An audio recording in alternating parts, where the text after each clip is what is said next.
이사야서의 말씀입니다. 내 친구를 위하여 나는 노래하리라. 내 애인이 자기 포도밭을 주고 부른 노래를. 내 친구에게는 길진 산등산에 포도밭이 하나 있었네. 땅을 일구고 돌을 골라내어 좋은 포도나무를 심었네. 그 가운데 탑을 세우고 포도학도 만들었네. 그러고는 좋은 포도가 맺기를 바랬는데 들포도를 맺었다네. 자, 이제 예루살렘 주민들아, 유다 사람들아, 나와 내 포도밭 사이에 시비를 가려다오. 내 포도밭을 위하여 내가 무엇을 더 해야 하겠다는 말이냐? 내가 해주지 않은 것이 무엇이라는 말이냐? 나는 좋은 포도가 맺기를 바랬는데 어찌하여 들포도를 맺었느냐? 이제 내가 내 포도밭에 무슨 일을 하려는지 너희에게 알려주리라. 울타리를 걷어치워 뜯어먹히게 하고 담을 허물어 짓밟히게 하리라. 그것을 황폐하게 내버려도 가지치기도 못하고 김매기도 못하게 하여 가시덤불과 엉겅퀴가 올라오게 하리라. 또 곰에게 명령하여 그 위에 비를 내리지 못하게 하리라. 만군의 주님의 포도밭은 이스라엘 집안이요 유다 사람들은 그분께서 좋아하시는 나무라네. 그분께서는 공정을 바라셨는데 피 흘림이 웬 말이냐? 정의를 바라셨는데 울부짖음이 웬 말이냐? 주님의 말씀입니다. 사도 바울의 필리피서 말씀입니다. 형제 여러분, 아무것도 걱정하지 마십시오. 어떠한 경우에든 감사하는 마음으로 기도하고 간구하며 여러분의 소원을 하느님께 알리십시오. 그러면 사람의 모든 일을 뛰어넘는 하느님의 평화가 여러분의 마음과 생각을 그리스도 예수님 안에서 지켜줄 것입니다.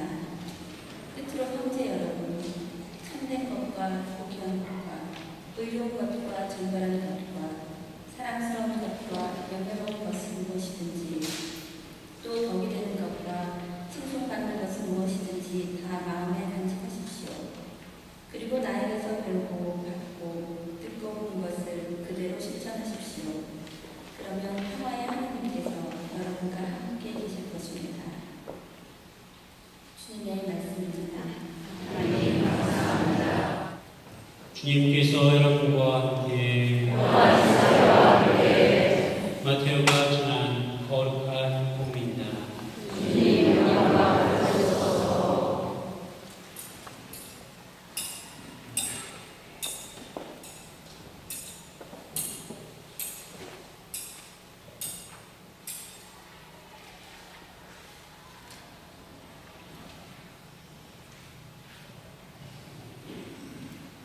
그때 예수님께서 수석사제들과 백성의 원로들에게 말씀하셨다. 다른 비유를 들어보아라. 어떤 밭인자가 포도밭을 구워 울타리를 둘러치고 포도학을 파고 탑을 세웠다. 그리고 소작인들에게 내주고 멀리 떠났다. 포도철이 가까워지자 그는 자기 몫의 수출을 받아오라고 소작인들에게 종들을 보냈다. 그런데 소작인들은 그들을 붙잡아 하나는 매질하고 하나는 죽이고 하나는 돌을 던져 죽기까지 하였다. 주인은 다시 처음보다 더 많은 종을 보냈지만 소작인들은 그들에게도 같은 짓을 하였다. 주인은 마침내 내 아들이야 존중해 주겠지 하며 그들에게 아들을 보냈다. 그러나 소작인들은 아들을 보자 저자가 상속자다. 자, 저자를 죽여버리고 우리가 그의 상속재산을 차지하자 하고 저희들끼리 말하면서 그를 붙잡아 포도밭 밖으로 던져 죽여버렸다. 그러니 포도밭 주인이 와서 그 소작인들을 어떻게 하겠느냐? 그렇게 악한 자들은 가차없이 없애버리고 제때에 소출을 바치는 다른 소작인들에게 포도밭을 내줄 것입니다. 하고 그들이 대답하자 예수님께서 그들에게 말씀하셨다.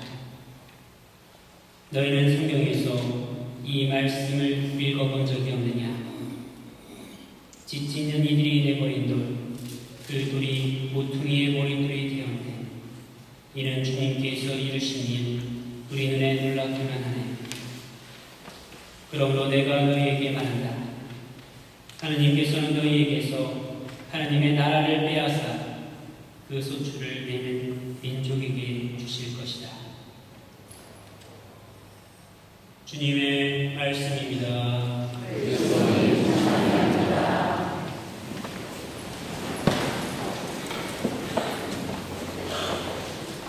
참 예수님, 사랑합니다.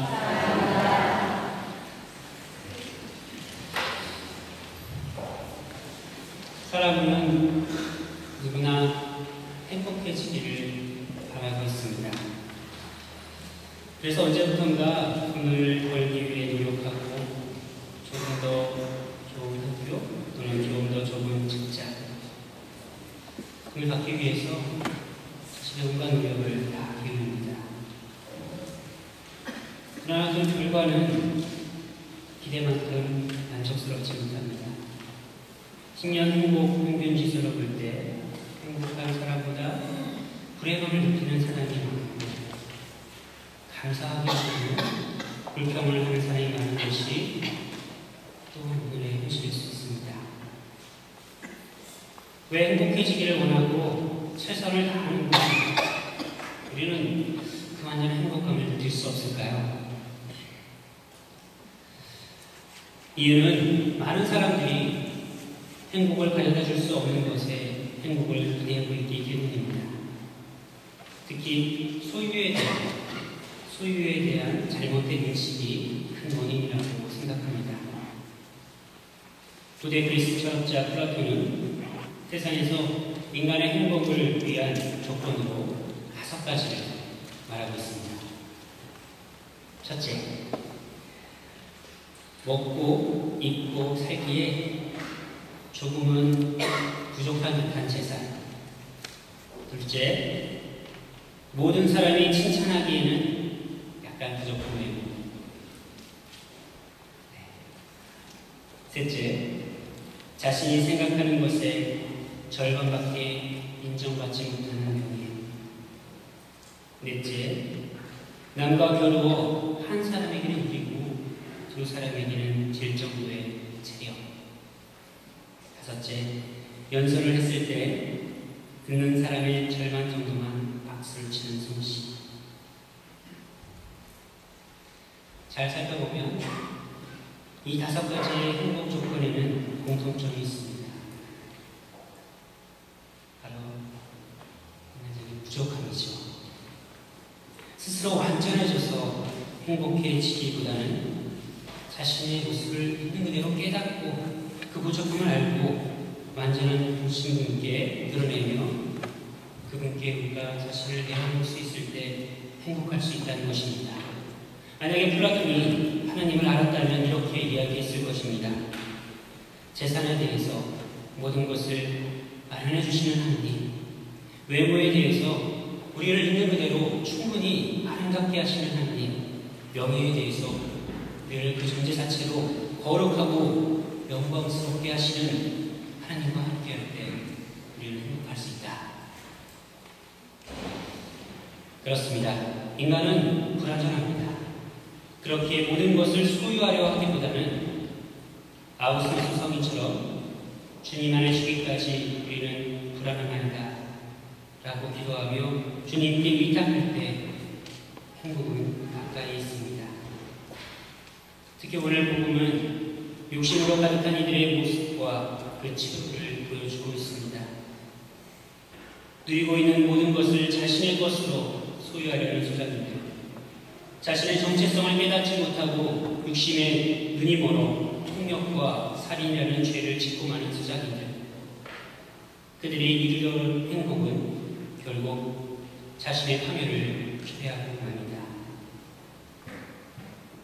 오늘 소유와 집착에서 한 걸음 불러서 자신의 참 의미를 깨닫고 주님께 의탁할 때, 또 주님께서 내 안에 활동하시도록 우리 마음을 내어드릴 때 우리는 참다운 행복으로 나아갈 수 있을 것입니다. 잠시 묵상하시겠습니다.